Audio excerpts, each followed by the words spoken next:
Arkadaşlar, benim ismim Marziye. Qurban ھېيتلىقلارغا mübarek olsun. Assalamualaikum dostlar, Qurban ھېيتلىقلار mübarek olsun. Avustraliyadaki Uygurların hammalarına selam. Assalamu alaikum arkadaşlar. Qurban ھېيتلىقلارغا mübarek olsun. Muş.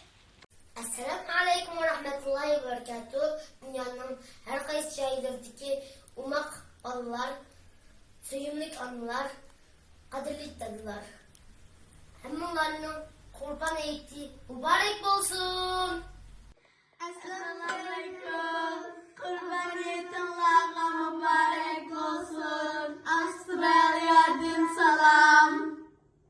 Assalamu alaikum. Qurban Qurban ھېيتلىقلارغا mübarek olsun. xo'sh. Muş.